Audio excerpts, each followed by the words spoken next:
Light jazz. Hey, really cool. Very, very good. You know, you're all welcome to dance if you want to. There's no restrictions against that here. You can dance and carry on. And so here we are again at Unity. And we have the most amazing opportunities to find those elements of truth that really make life worth living. That's like a key thing in the Unity movement. You know, what's positive and good that makes life truly worth living? And that's what we're going to hear today. Again, that's all we ever involve ourselves with. And so before we get to that, is there anybody here from another Unity church or center? Raise your hand if you are. What Unity church? Unity of Houston. Is that the pyramid? Okay. That's Howard Caesar. Howard Caesar and I went to school. Right. And I gave him all of his homework. I made sure he got through. You can tell him that if you ever see him. All right, no, we did go to school together. We had a great class. We had a lot of great, wonderful, happy people in that class. Okay, is there anybody here for the first time? Leave your hand up if you're here from Houston. Can we get this lady a gift? Oh, you got one. Okay, good. Is there anybody here for the first time? It's okay, good. Take a gift. Well, I want to thank you for all showing up and taking in what you're going to receive today in this talk and then living it in your life, because that's the way we share it with everybody else. Look forward to this talk.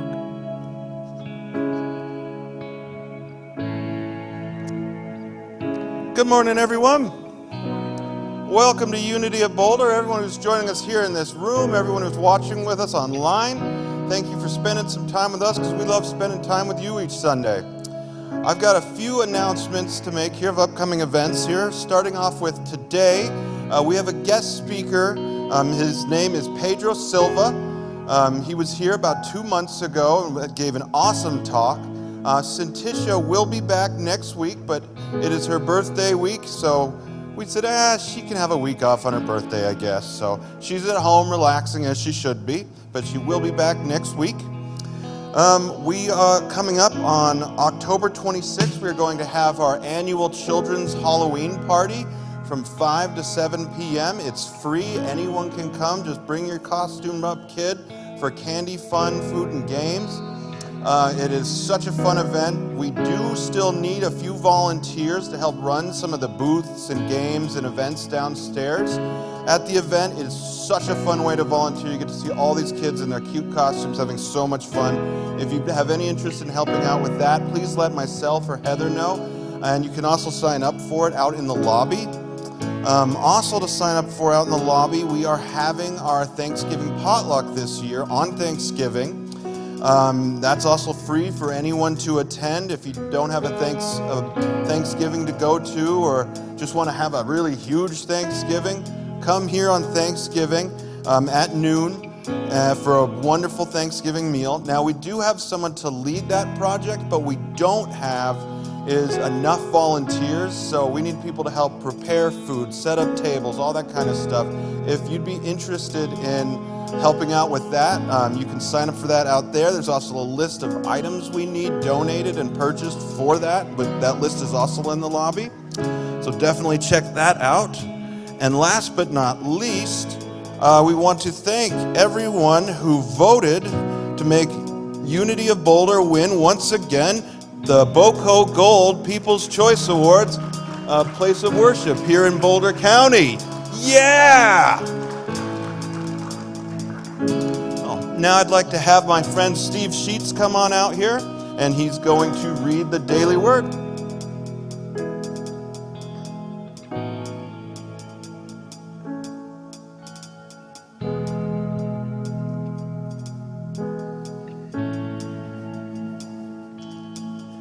morning, everyone. It's really good to see you all. Thank you for being here. Today I get to share the daily word with you. Appreciation is the word. Appreciation keeps me in the state of gratitude.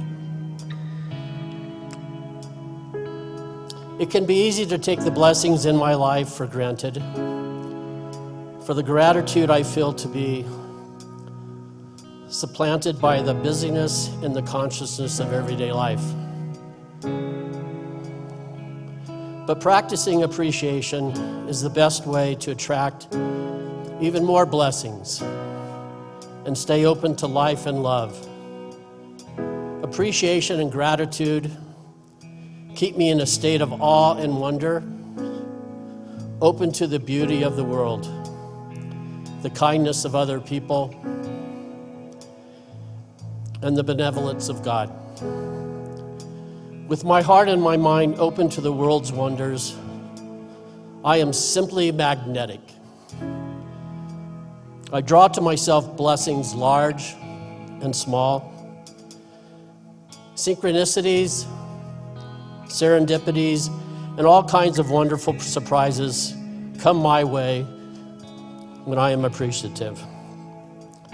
I live in ease and grace, aware of the presence of God, and grateful every day. So Psalms 9:1, I will give thanks to the Lord with my whole heart. I will tell of all your wonderful deeds. So amen to that. So now we come to the part of our service where I invite you to fill out a prayer list. There's little blue pieces of paper and pencils in the pews in front of you. If you don't see a blue one, grab a white one or tear something off. So all you need to do is to put down a name. Divine Spirit already knows what the needs and challenges are and will absolutely be there for them. Be there.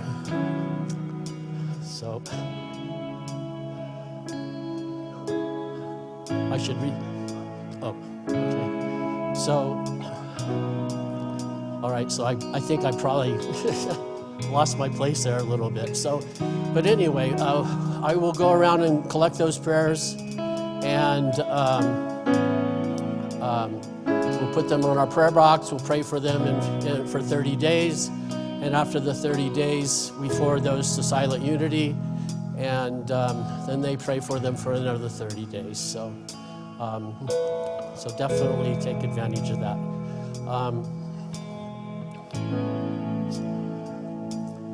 Okay, so I'm supposed to sing the, now I understand, sorry, I'm a little bit of a rookie on this opening part. But this is the affirmation for Unity of Boulder. Please say it with me. Unity of Boulder is a radiating center of the Christ light within us, mighty to attract us good and to radiate good to others.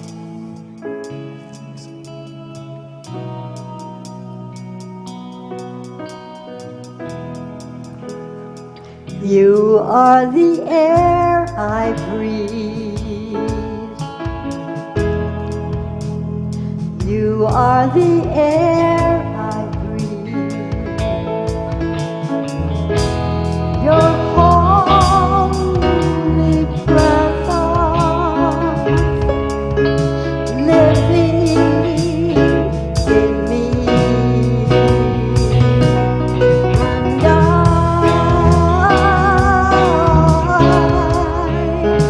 I'm grateful for you.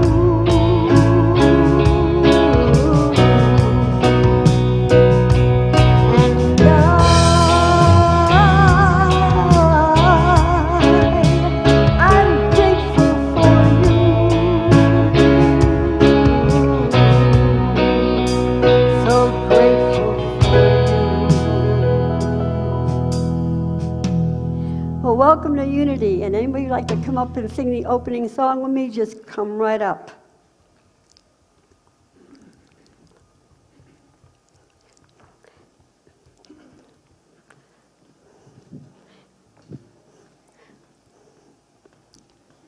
Oh, this is awesome. Everybody stand and sing with us.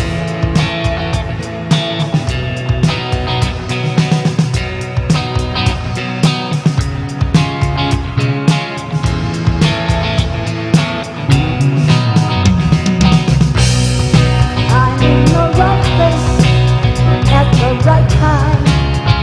I am just where I'm supposed to be.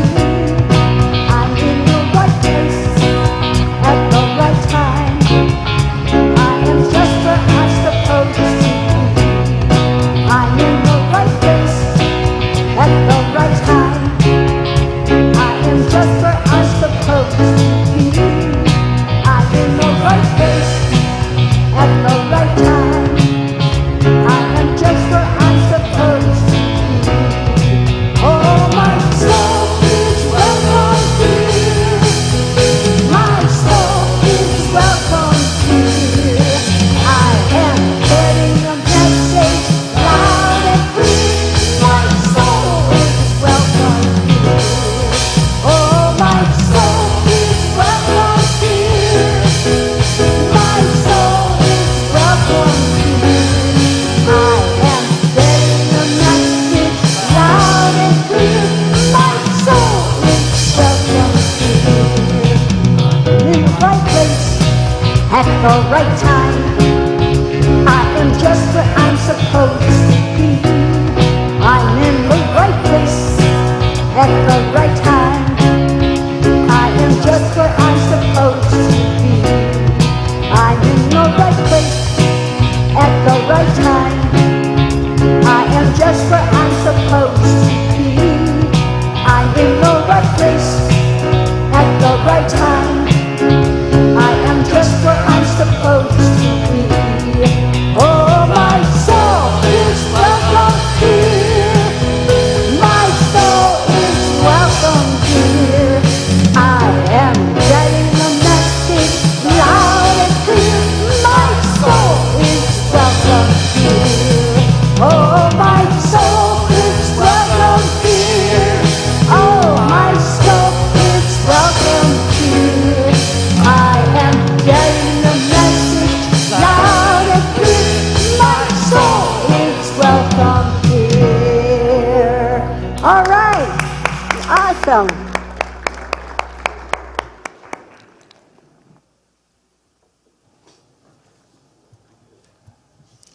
All right, now I'd like to welcome to our stage today's our special music act, which is Lavinia and Eleni over here, also known as the Sisters of Light. Sisters of Light, welcome back to our stage.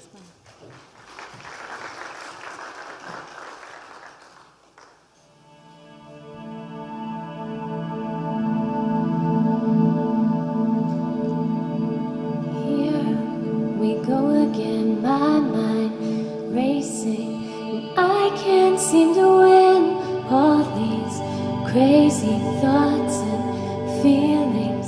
It's like it never ends until your voice breaks through my noise, and I know I'm not alone. I'm not alone. You have fought my battles. If I would just be still, why would I keep running when you're right here? And I'll just be quiet and let you speak through the silence. Here I am, no more hiding. You are in this moment, I won't fight it. I'll be quiet. I don't need to know what comes next. Tomorrow's in your hands. I can trust you with my future, 'cause you're already there. I hear your voice call me forward, and I know I'm not alone. I'm not alone.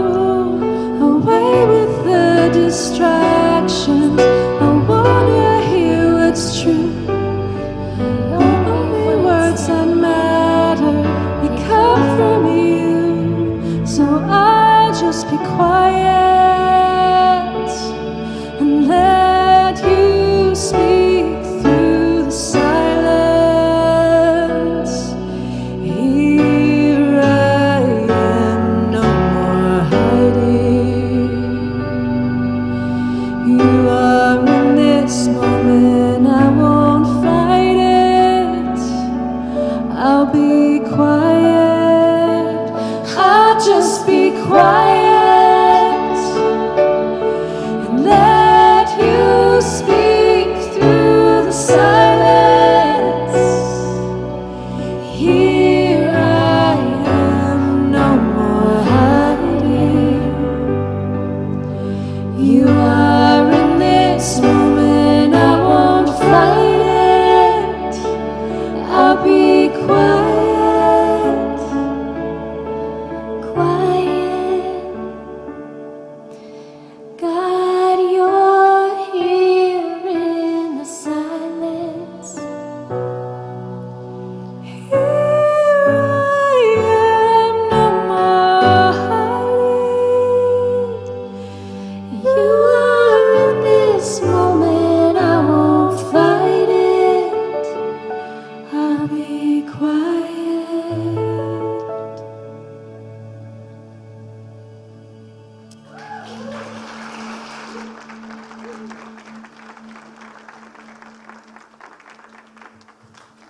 And now I'd like to welcome to our stage today's special guest speaker. Come on up here. This here is Mr. Pedro Silva. He speaks all around this area at multiple different forums. He's as a speaker, as a moderator. He did about 2 weeks ago at the Boulder Library. He was the moderator on an interfaith panel that also included Santisha as one of its guests, and he did a fantastic job, by the way. So without further ado, Pedro Silva. Thank you for welcoming me. Based on the song we just heard, I think it would be apt for us to spend a moment in the quiet together. So I want to just invite in this moment to hold space. And what I want to invite you to do is to center yourself in the moment where you felt the most loved.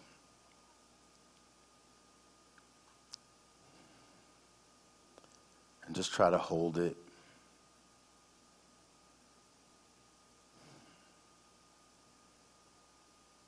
And then I want you to do the scariest thing in the world is to let that go. And to trust that it will return to you manifold.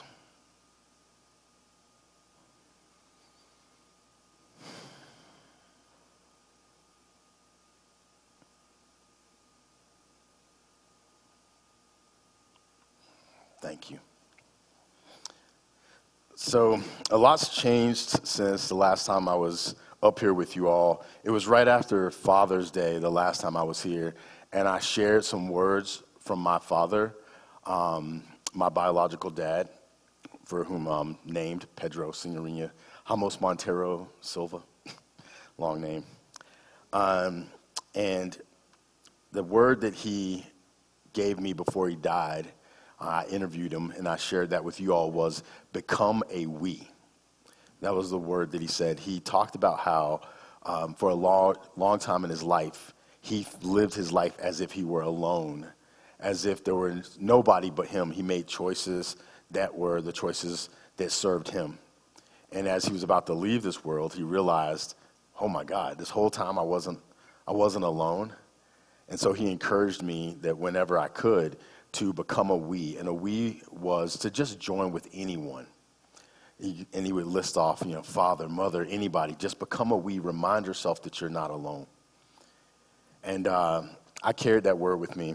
And shortly after I was with you all, I was on a trip to Utah to speak in this little random town called Kanab. And on the drive there, I found out that a man who was like a father to me, when my dad left, I found out he died while I was on the trip. And he was, I guess, he grounded me in my we-ness. When my dad and mom split, I carried this burden for a long time to try to be what they call the man of the house. That's what they told me. My dad left when I was 2. I moved in with my grandmother, and my granddad, and then my granddad died when I was just about to turn 4. And where we lived at the time, they told us, it was like a patriarchal system, so even though I was the 4, I was still the oldest man, so they say. And so I lived with all this pressure until this guy came in my life, Chico. And he and my mom were in a relationship till I was about 12, and then they split up. And if you've ever felt this like love before and then feel that love go away, it's a hard thing.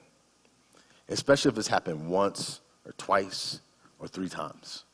And so like when my dad left, I felt this like existential terror of who am I? But then I had my granddad, so I reframed. But then he died, and I was like, oh my God. Then 2 years later, I get Chico. So every 2 years. And then I got Chico for these many years, and I thought, oh my God, everybody I love leaves. Has anybody ever told yourself that story? Anybody? So I felt terrible, except for Chico chose not to leave. Even though he and my mom split up, he said to me, when I fell in love with your mom, I fell in love with y'all. When I chose your mom, I chose y'all. And even though your mom and I aren't together anymore, you're going to always be my son. And at first I thought it was just a nice thing to say, except for he stayed in my life for the next 40 years and loved me and showed me that the love that I fear losing, if I just hold myself open to receiving love, it will come from somewhere. So I'm going to throw out a word for you, like an acronym. It's LAW, which is, it makes you feel tight when you hear law sometimes. But this is an acronym for love always wins, and that's the law. And so that love that I put out, I was willing to receive as a child, it kept coming back to me in different ways. And so the invitation of our time together this morning is to trust love, even when you can't trust the stories, you can't trust maybe sometimes people, but love will do what love does, and it will come back. And so we don't have to hold on so tightly because love comes back around. So last night I was with my wife, and we decided to walk through the woods pretty late at night just to see how scared we'd get. And I don't know why we had this night off. One of my kids was at a dance. Another kid was at a sleepover. It was just the 2 of us. I did stand-up comedy last night, and it ended pretty early. So we're like, what do we want to do now? Want to go out? And then I was like, want to go walk in the woods and see if we freak out? And she was like, sure. Okay. So we were walking in the woods, and it was somewhat scary at certain points, but for the most part, it was fine. And then all of a sudden, out of nowhere, my wife just looks at me and she goes, Pedro, we're going to grow old together. Isn't that awesome? We're going to be old. We're going to be old together. We're going to be like, ah. And I was like, yeah, that is awesome. And then I paused for a second. I said, oh, my God, that's the answer to this question I asked 20-something years ago. And then she was like, what do you mean? And I used to be married to someone else. And one day we were walking through the mall, and I saw this old couple, and I said, hey, look at them. That's going to be us in like 60 years. And then she said, ugh. She's like, don't think of me as old. Don't you ever think of me as old again. I don't want to hear you say anything. I was like, what?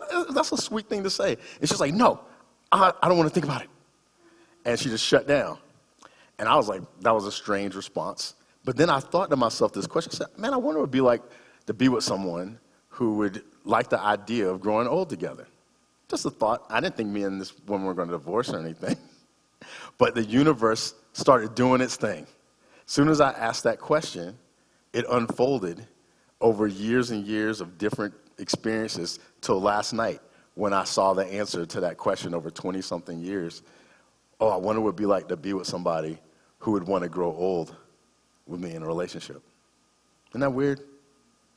So I throw that out there to say that you all know this. The words that we say matter. The thoughts that we hold matter. The consciousness that we exhibit, express, and embody, they all matter. And we are creating worlds with the ways that we show up. With the ways that we love, the ways that we don't love. The questions that we ask. The throwaway statements that we think don't matter. They're all shaping the world. And if you want to know what your experience is going to be like tomorrow or 3 days from now, if you could just look back on the things you put out, that's what's showing up. But the cool thing about it is, as conscious beings, we can always reframe. We can always transform. We can always recreate. And so I invite us in this seemingly crazy world, in this seemingly crazy time, to be mindful of what we're creating, being mindful of the questions we ask, and mindful of what's guiding us. So the name of this message today is Where Love Goes, So Will I. And it comes from a song I wrote a few months ago. And I wrote the song because I was wrestling with some of the things that I'm seeing in the world right now. I grew up, some of y'all know this, I used to be a super fundamentalist, everyone's going to hell but us Christian. But I was raised into that. And I was also raised that I was supposed to love everybody and love my neighbors as myself and love my enemies and all these other things. And there were some things that just weren't compatible. The way that we expressed with our exclusion and then the love that we professed. And so I decided I would choose the love part and see where it led me. And today it led me here. So I'm going to have them play a small portion of the song, and then we'll get more into the talk.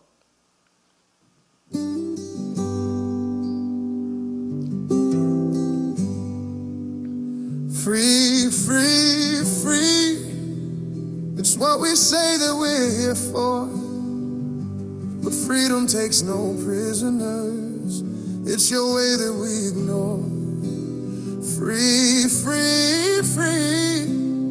We say we love it, but we lie.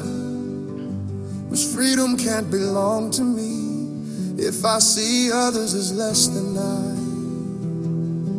So if I forget, I always tell myself, where love goes, so will I.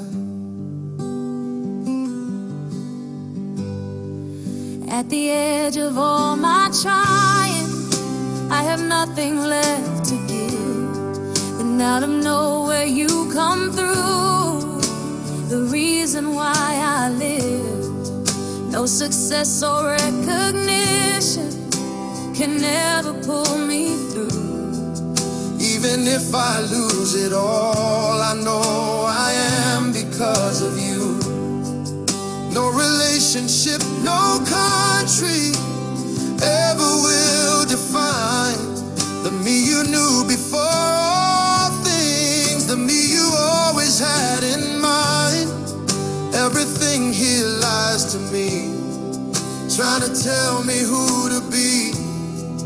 But the only thing you ask of us is to let go and be free.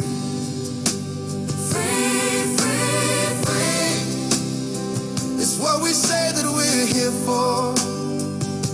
But freedom takes no prisoners. It's your way that we ignore. Free, free, free. We say we love you, but we lie. 'Cause freedom can't belong to me if I see others as less than I. So if I forget, I always tell myself, where love goes, so will I.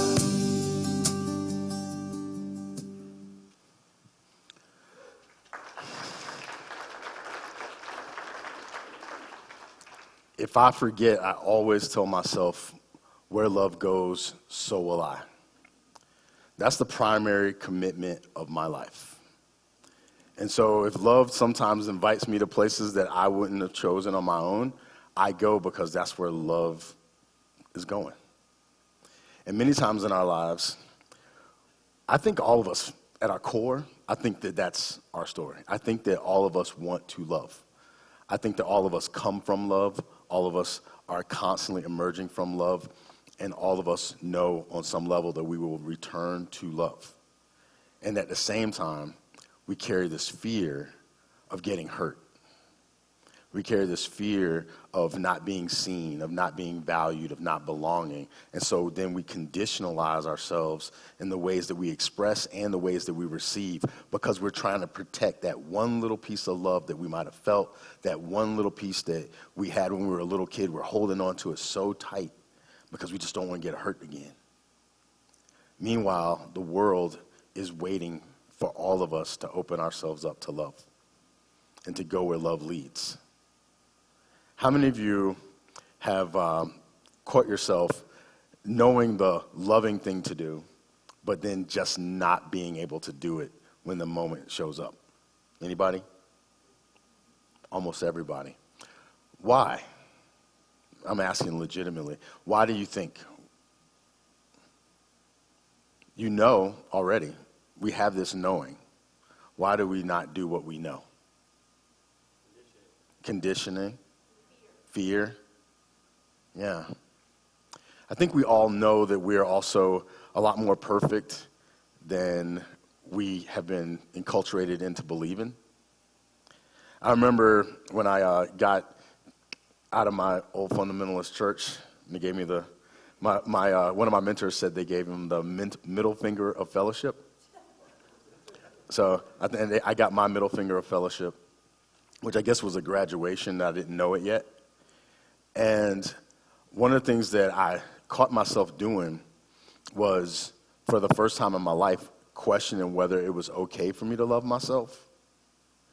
I don't know why. I kind of loved myself, and I didn't know I wasn't supposed to according to the rules, because all these things teach us to hate ourselves a lot of times, a lot of these institutions and things. And I actually looked in the mirror because I wanted to fit back in with them when they kicked me out, and I caught myself trying to destroy myself to fit in with them, to diminish who I experienced myself as. And I experienced myself as someone who knew I was worthy of love and wanted to give love in return. But I got in trouble because I asked questions about, why can't we be more open to these people? Why can't we be more open to those people? And I found that so many of us are conditioned to not love ourselves that we police other people from being able to love fully. We teach each other to be fearful instead of modeling the love that brought us into the world and will carry us through everything. How many of you are familiar with this teaching from the Bible? It says, like, in the beginning was the Word, and the Word was with God, and the Word was God. In the beginning of John. So that word for, the word for word is logos. You're familiar with that word? It's kind of, Fillmore taught about it, so y'all should know something about it. So the logos is not just a vocabulary word. It's the, frequency that creates all things. It's the thing out of the vibratory just resonance of love that just brings all things into being, right? And when we align with that vibratory resonance of love, we become creators. When we hold that back, we become makers, and makers are less than creators. This is what makers do. Makers take things, kind of maybe like Legos, right? They take things and they just kind of put together different pieces, and they just make like a Frankenstein version of whatever it is they're trying to approximate. Does that make sense? But a creator can take the fundamental constituents of what is and create things that have never been. Does that make sense? So that means we can bring healing to where there has not been healing. We can bring love to where there seemingly has not been love. We can bring hope to things where there seems to not be any hope. But we only can do that if we ground ourselves in the word of love that was the beginning. And there's a part of us that knows that. We come into the world knowing that. We come into the world as that. And then we forget. And when we forget, we just walk around lost. But we don't have to. We don't have to. But in order for us to do that, we have to be extremely present with our reality. We have to be extremely present with our experiences. I was told many things that weren't true. And I could have subscribed to them. Like, I'll give you an example. Like, when I was a kid, I was walking down the street. I walked past this church that wasn't in our denomination. And my grandma said, "Stop!" And I was like, what? And she was like, "Cross the street." And I was like, what's happening? And she was like, "You're walking in front of a Catholic church. Don't let the shadow of the Catholic church touch you." And I was like, what? What does that mean? And I didn't even know what a Catholic church was when she said it at the time. But she was so convinced that we had all the answers that she wanted me to cross the street and not let the shadow of the Catholic church touch me. I don't know what she thought was going to happen. But she was that fearful that she taught that to me. And she taught that to me thinking it was love. You see that connection? That many of the things that we've learned to fear, someone taught us because they thought it was love. They tried to make love instead of creating from love. And they made love be protection from all these things. But I don't know if y'all know, like from the Course in Miracles, it says, nothing real can be threatened and nothing unreal exists. You ever heard of it? Right? So love is what's real. And it is perpetually guiding us towards greater and greater experiences of this love. But we have to first let go of the fear that was disguised as love. And that's, I think, the hardest thing for many of us to do. Many of us come from experiences where people were like, well, they loved me, but, and then we make excuses for bad theology, bad behavior, poor treatment, all of these things, because we want to hold on to the illusion that this person loved us, but love doesn't have like well, it sounds weird to say love doesn't have a but.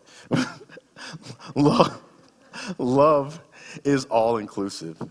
It is an and. And some person can love us to the best of their ability, and there is more love available to us. And we have to be able to allow that. We have to let go of the fear disguised as love and embrace the love that casts out all fear. And that's our invitation, moment by moment by moment. So there's another teaching that I followed that got me in so much trouble. And it was from Christ.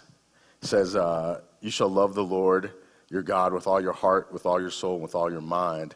This is the first great commandment. And the second is like it. You should love your neighbor as yourself. On these two commandments hang all the law and the prophets. The fulcrum of that is loving yourself. It's like love God like yourself, love people like yourself.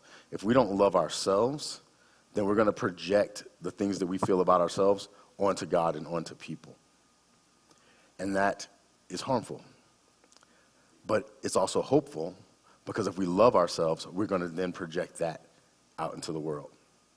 And we're going to be guided and led by the love, not that's from somewhere out there where conditions have to get perfect in order for us to be who we already are, but where the center, the Christ within, the loving being that you already know that you came into the world as, is guiding you, is leading you loveward. Does that make sense? This is another invitation that we are led into. But in order for us to truly understand that, we have to understand where our resistance to loving ourselves comes from and develop some kind of immunity to that. So how do we do that? One of them is we have to learn how to hear in the silence, like how you sang this morning, to be present with what is and to not limit ourselves to our ability to articulate in words. There's a famous saying that says, pray always and when necessary, use words. There's a silent knowing within us that we sometimes failingly try to express in words, but we are it.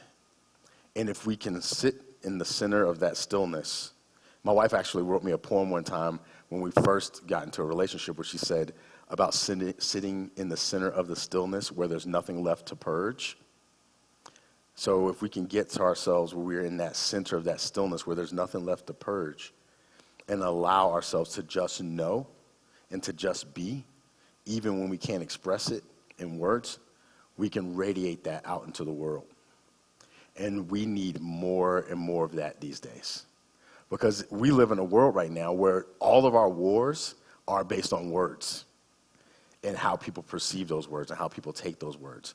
So you have to be the word that is spoken in silence. Does that make sense? The word that can't be challenged. Like in our example, in our society right now, I think for every word that a person says, somebody else can redefine it another way and get into some kind of angry argument about it. And no one knows how to just be present with the stillness. So loving you, loving God, loving others comes from grounding yourself in that word that sometimes cannot be articulated, but it can be expressed. And freedom, I've come to understand that freedom without love becomes kind of a dominating force, but love without freedom becomes codependence. And so we have to figure out how to love freely, to set us all free from that, and to live in a way that sets all humans free. Following love means walking toward the places where we withhold our love.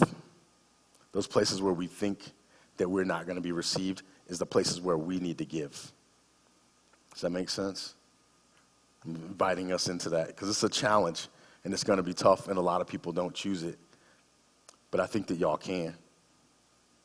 Valerie Kaur, I don't know if you're familiar with her, but she does work in revolutionary love. She has a book called See No Stranger and a Revolutionary Love Project. And our library last year hosted One Book, One Boulder, where hundreds and hundreds of people read this book. And she taught in her book that joy is the gift of love and grief is the price of love. Joy is the gift of love and grief is the price of love. To be human is to be capable of holding joy in one hand and grief in the other, and being able to know that they're all emergent from love. But we can't do that if we're afraid of getting hurt. We can't do that. We are going to get hurt. That's part of being here. But we also are going to heal. We're also going to resurrect in moment by moment by moment. And that is the gift that you have been given and the gift that the world's waiting for you to offer out. Some of the lyrics that I didn't share in this piece with you all is that we can't love God. The Bible teaches this. I know that like sometimes the Bible makes people cringe because it's been abused, but it also teaches that we can't love God who we can't see if we can't love our neighbors who we can see. Does that make sense? I love saying that because I come from black churches where they go, hallelujah, praise the Lord, amen. And then I'm like, yeah, they know what I said. So I have to say, hey, y'all hear me? Yeah, thank you. We can't love God who we can't see if we can't love our neighbors who we can't see. And so the work of this time is to be able to love fully from our core out into the world. Everywhere we're looking, all the problems that we see, all the struggles come from people wanting to be loved, wanting to belong, and wanting to be safe. And if they feel like any one of those things is threatened, they're not going to live from their highest vibration. They're not going to live from their highest ideal. And we can't wait for them to do that in order to love them. We just can't. But what we can do is we can accept that we are eternally loved, that we eternally belong, and that nothing real can be threatened and nothing unreal exists, so we're eternally safe. And if we can emerge from that awareness and emerge from that consciousness and project that into the world, then we are living the word. We are living love. And we are consciously creating the world that we know is possible. You all gather in communities like this because you know that this world is possible, and you come here to practice that world amongst each other at Unity Boulder. When you're here, you're practicing the world that we know is waiting to be born. But when you go out into the world and you radiate that, then the world starts to mirror what you know is in your heart. And more of us need to do that. That's why when I was organizing this interfaith panel, I said we got to bring somebody that isn't one of the conventional people that we bring. It's always like we're going to bring a Christian, we're going to bring a Jewish person, we're going to bring a Muslim, and we'll throw in a Buddhist for good measure. And I was like, what about unity? And I was like, we got to bring somebody in from another place because we need to round it out. We need to round it out. A lot of people don't know y'all exist. But y'all need to change that by being who you already are, by practicing what you practice among each other out into the world, and be an invitational presence for us to experience ourselves more fully. Love led me here. I didn't know y'all existed years ago, and through a bunch of stumbling and different things, and a friend mentioned it, and me stumbling into the Edgar Casey Foundation, and all these other things, love led me here today. And it's from some question I probably asked 30 or 40 years ago. And today is that answer. What are the questions? What are the words? What are the things you put out? And what are the answers that you are looking for? Because they're going to show up. Your consciousness is what's going to determine what you see, what you're going to experience. You all know this. You all live this, I believe. Show other people that they're all capable of that as well. Because that's what we're waiting for, so many of us. We're waiting for permission to love, permission to be, and to reflect the Christ within in this world.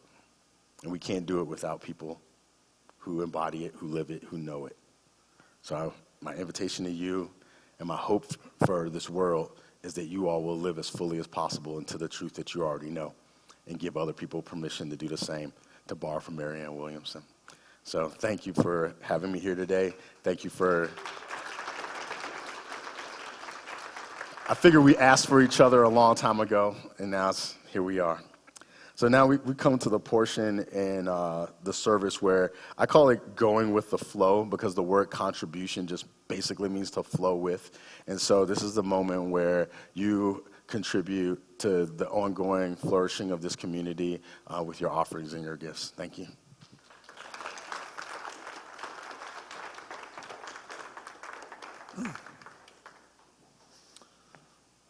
Well, freely we have been inspired to consider our reality, which is love.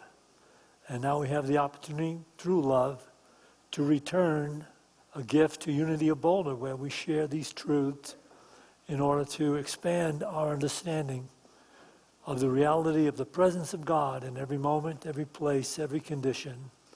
So, and those of you that are watching this on the screen, I invite you to participate and in some way support Unity of Boulder, and certainly take in these truths we share, for in doing that we expand the reality of this presence of love everywhere.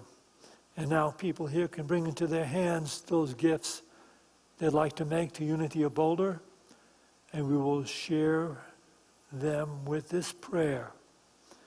Divine love through me blesses and multiplies all that I have, all that I give, and all that I receive, because I give. And so it is. And we have the Sisters of Light. Okay.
Remember where your help comes from.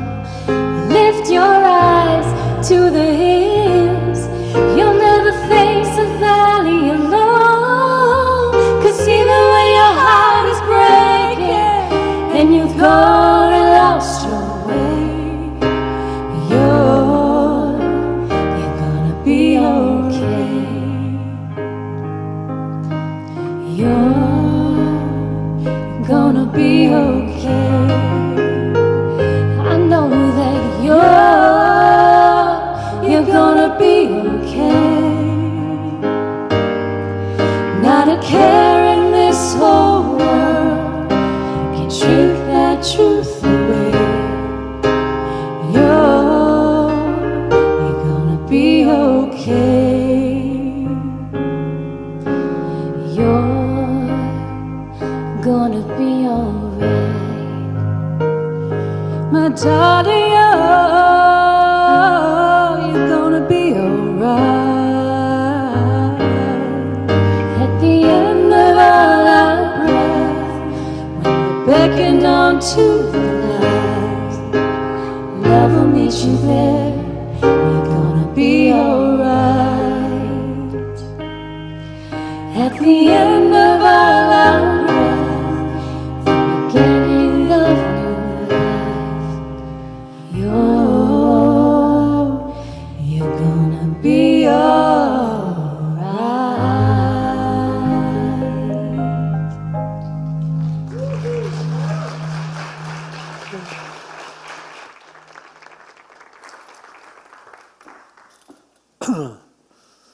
I want to remind you that we have prayer partners who are here for you.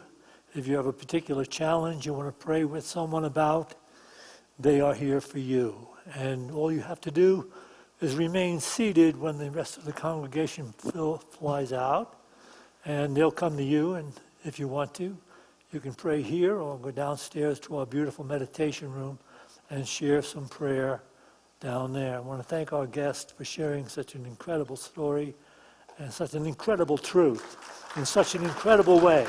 Thank you. All right, shall we all rise and sing "Let There Be Peace on Earth" with our hearts wide open, with that going out to the world. Let there be peace on earth. Let there be peace on earth, and let it begin with me.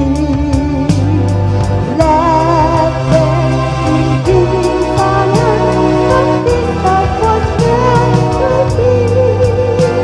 With good earth, peace on earth, send me all I need. Let me walk with my family in perfect harmony. Let peace begin with me.